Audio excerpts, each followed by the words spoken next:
All right, man. Let's I just mentioned this last topic, man. We ain't got to go too long on the draft, man. I just wanted to mention I just wanted to mention that like who they think they fooling, right? You have the Dallas Mavericks. You got Luka Doncic. This dude due for a huge contract. Due for a huge contract. And they trade him in the middle of the night, in the middle of the season, for Anthony Davis, right? Now, here's some things that I've noticed about how the NBA operates with this draft lottery. The draft lottery is the most riggable thing in the NBA. Like rigging a game is not an easy thing to do because the only way you can rig a game is through the officiating, and you don't even necessarily tell the officials they're rigging the game. Really, you just instruct the officials to call the game a certain way, right? So, after reading Donaghy's book, and he explained how everything operates with the officiating, there's a head official, right? It might be some retired official. It might be somebody like Steve Javy that's the head official, right? And his job is he's the boss of all the officials, and he gives the instruction on a game by game basis, especially in the playoffs. Is game by game, right? He gives the instruction. Okay, call the game this way. I want you to. And sometimes they say that they'll send the DVD over and say it'll be a DVD full of fouls for like let's say let's take the Denver OKC series, right? Imagine you just got finished refereeing this game, and the next game is Sunday. So Saturday they give you a DVD, and you pop the DVD in, and it's just all fouls that you miss on Jokic. Like, hey, he was getting held here. That's a foul, and it's like 15 of them, and they're saying we want you to watch this game, right? That's the only instruction the referees got, but what that tells you is, oh shoot, well they want us to call that because you have to call it because whatever instructions you give me, I also got a grade sheet, right? Every referee has a grade sheet, so the head official is grading them on how well they followed the instructions that they gave that they were given. How accurate were you? How well did you follow my instructions? And then I watch film on you and see how many calls you miss, and then I grade that as well. And whichever officials have the best grade at the end of the season are the ones that get the ref playoff games. And then each round, the top rated officials, the top graded officials get to move to the next round. So if it's 10 officials for round one, of course, there's less teams in round two. So you might not only need 8 officials, right? So 2 of them drop off. The ones with the highest grade move on, and it goes all the way to the finals. And then the referees with the highest grade are the ones who get to ref the finals. So that means you get to make more money throughout the season, and you get more clout because once you establish yourself as one of the best referees, we're calling on you for all the big games, right? And your name becomes a household name. So that's how it operates. So I have to call the games based on how the head official instructed me to call it. But where's the head official getting all his ideas from on what needed to be called? Is he having conversations with Adam Silver? Is Adam Silver saying, hey, so and so, like I kind of need this to happen? Okay, well, I know how to make that happen. Well, we just call this, or we just won't call that. Here's the instruction. Here, go execute. So that's how it goes down, right?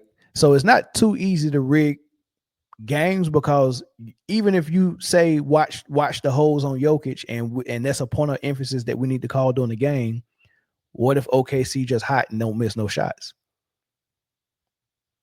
So you might have went into the game kind of like giving the edge to Denver by way of we're going to concentrate on these fouls that we miss in the previous game. But if OKC don't miss any shots, then your whistle ain't gonna help. They not missing. Ain't nothing we can do. Y'all still gonna lose, right? So that's why rigging outcomes for the NBA games are not that easy, because anything can happen. But the lottery is one of the most riggable things because We don't even see the lottery no more. Remember when it used to be ping pong balls and they'd turn the ping pong balls and they'd grab one out? You know what I mean? I mean, in order for that to be rigged, the ping pong balls would have to have some of them would have to have weight to it, and I mean that's hard. But this is the crazy thing. I want to say the year that Anthony Davis came in the draft was the year that they decided we're not doing the ping pong balls in front of everybody no more. We're just going to do them in the back room, and then we're just going to come out with the results and read the results to y'all. So we don't even get to see the ping pong balls no more. They're doing them in the back room, right? So that's already suspicious, right? So here are the other things that are suspicious. I remember when LeBron James did the decision, and he did it on national TV, and he made the decision to leave the Cleveland Cavaliers. And Dan Gilbert, as the team owner, was so pissed off that he went on a tyrant. He went and sent out this long email, not an email, but this long message that went out public where he was writing this message to the Cleveland fans. And he called LeBron James every name in the book, everything except a child of God. I mean, he went off on him. And he was pissed off because he had just bought new arena. I think, he spent some money because he was making a lot of money because LeBron was there. As soon as LeBron left, man, they said the city of Cleveland, they lost jobs. They said the revenue went down. Like the city suffered, not just the franchise. The city suffered when LeBron left. And Dan Gilbert, of course, wasn't selling the same amount of tickets. Of course not, right? So he's probably pissed off. And I feel like the NBA had to help him out a little bit. And that's when you saying, okay, we're going to help you out. We're going to repay you because you don't have a superstar anymore. You can't sell no tickets. So we're going to help you out. And that's when Cleveland got the number one pick almost like 3 years in a row. I think they got it 2 years in a row and then skipped a year and then they got it again. So the first year they got the number one pick, I think they got, I don't know if it was Kyrie or Anthony Bennett. I don't know. I can't remember which one came first, but it was either Anthony Bennett or Kyrie. Let's say it was Anthony Bennett. So they get Anthony Bennett, number one pick. He was one of the top draft picks coming out of UNLV. He was nasty. I remember being in the barbershop and seeing him upset Carolina. And I was like, who's this kid? Nasty. Right. So they get him. He turned out the flop. He turned out not to be, not to be worth the number one pick. So they give it to him again. Here's Kyrie. They get Kyrie. They hit a home run with Kyrie. Okay, yeah, we got one now. So now Dan Gilbert, okay, yeah, I got a replacement for LeBron. I got a number one guy. Fine. But that still wasn't enough. They gave him the number one pick again, and they got Andrew Wiggins. But that was the year that LeBron came back. So now you got Kyrie, and you got the number one pick with Andrew Wiggins to replace the bust of Anthony Bennett, right? And then LeBron comes back and says, trade Andrew Wiggins for Kevin Love, and now I got a three-headed monster, me, myself, Kyrie, and then K Love, right? So Dan Gilbert got his stimulus package back by way of number one picks, right? So that was fishy. The other thing that was fishy, of course, the CP3 trade when David Stern and the NBA owned the New Orleans Pelicans or the New Orleans Hornets. Were they the Hornets at the time? They owned the Hornets at the time because they didn't have a owner at the time, right? Whoever the previous owner was. So he didn't want the team no more. He sold it, couldn't find a buyer, so the NBA took over until they could find a buyer, right? So it's kind of hard to find a buyer for a team when the superstar that they got in CP3 just got traded to the Lakers. So imagine if you thinking and then you talking to the NBA about buying the Hornets and you like, okay, how many tickets they sell a game? Oh, they selling out the home games? Okay. Why they selling that? Oh, because they got a superstar in CP3. Oh, okay. So we're selling out to, okay, so I can make a profit if I buy this team, right? Imagine they be like, oh, CP3 just got traded. Are you still go buy the team? Probably not. So I think that's what happened when the CP3 trade went down. You got a GM that works for the Hornets, and the Hornets is owned by the NBA. So in a normal world, if the GM wants to make a trade, either he'll make the trade and then send the paperwork up to the owner to sign off on it, or maybe if they got that type of relationship where I have to talk to you about it before I make the trade, then I'll talk to the owner and then I'll go make the trade. It depends on how the dynamic is. But in this situation, the GM was just operating and didn't let David Stern, as the owner of the Hornets, know that that trade was going down. So he made the CP3 trade and then turned the paperwork into David Stern. And he was like, what the hell?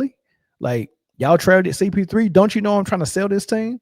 How you go trade the number one player that's selling their tickets? Vetoed.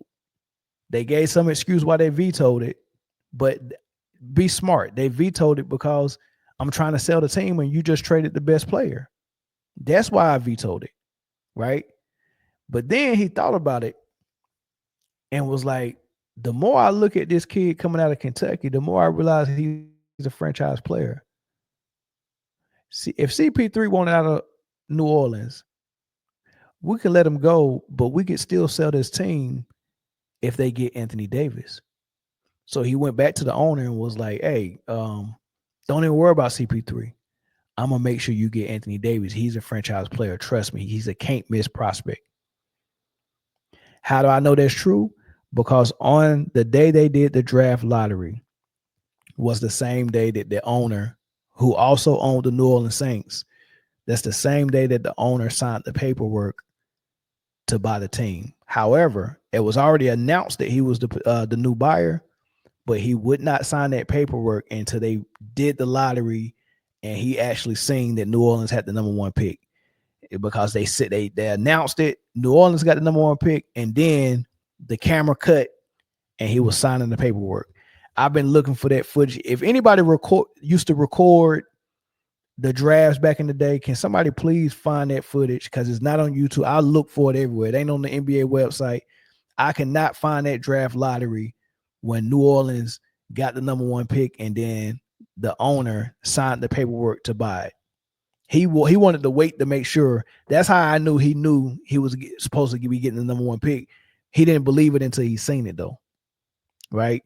So that's another suspicious one. Cleveland getting 3 number one picks after LeBron left to replace him, and New Orleans getting Anthony Davis so they could sell the team. That's one of them. But then there's more, right? Of course, this one that we get to that one last, but there's more. There's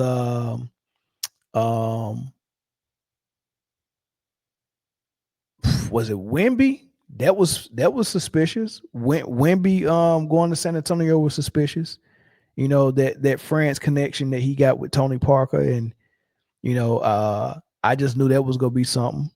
It's some more, man. Throw some more at me, y'all. I know it's some more out there. I can't remember all of them. But it's a lot of weird ones, right? Which bring me to what we seen with this Dallas joint. You lose Luka. It's almost as if the NBA wanted Luka in LA. And it was almost like I do believe that Dallas was tired of Luka's bullshit. I do believe they was tired of seeing Luka Vandross show up between those doors at the gym, show up out of shape. You could see his belly button through his jersey. Somebody said he had ice cream in his water bottle at practice one day. He was drinking a whole milkshake. They thought everybody would get water break. They couldn't understand why he was sucking his straw so hard. It was freaking milkshake in there at practice. Right. I just made it up. I don't think that's true, but I think they was sick of his nonsense, right? So that's why it was easy for them to make that trade. But I do think this probably came from up top. I do think Addison was like, hey, look, man, y'all not gonna sign Luka. Let him go to LA, man. We desperate at this time right now. We need the ratings. We need some stuff to happen in the NBA. This is a crucial moment for us right now. We just signed this big huge network deal with Prime and NBC and all this stuff, and we need to be out, put our best foot forward in this first year. Like we got to do it, right? So just go ahead and let him go to LA, right? And it was probably like, hey, look, we didn't want to pay him $350 million anyway, so gladly we'll make the move. But what you go give us? Don't worry about it. Y'all go get the number 1 pick. They just, whenever an owner get mad, don't worry about it. We'll give you the number 1 pick. That's what I've been saying. That's the trend. When an owner gets pissed off, or when you want to repay an owner back for doing something to help the league, the number 1 pick is always something that they lobby out there, right? And how do I know that the number 1 pick is something that you reward to people who doing the right thing according to the commissioner? Because they don't mind punishing people that do the wrong thing with picks. When Dallas tanked and pulled all their players from like the last 2 games of the season so they could lose and better their chances of getting a lottery pick, which turned into Lively. I think the punishment might have been, now they didn't lose a draft pick. I think they got some type of fine, but losing draft picks is a punishment. So if losing a draft pick can be a punishment, you must be able to give somebody a draft pick for a reward, but it's not in the rules for you to be able to do that. So that's something that's just between you and the owner. And I think winning the number 1 pick when it's a franchise player available is definitely a reward that Adam Silver gives some franchises, man, because I keep seeing it. Right. So that's just my thoughts on it. You know, you could believe it or not, but that's what I believe. You know, do your own research, look into it. Appreciate everybody for tuning in. Appreciate the super chats. Did I get another one? I did get another one. Batanana said, how about D Rose to Chicago? Probably so. I mean, just like LeBron to Cleveland, D Rose to Chicago. But there was some other ones that just slipped my mind that I had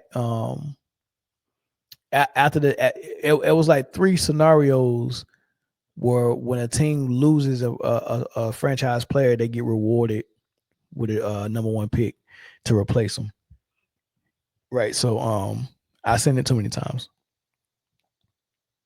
But yeah, thank y'all for tuning in, man. I catch y'all on Full Panel Friday with the whole panel later today. But other than that, man, peace. I catch y'all on the next stream.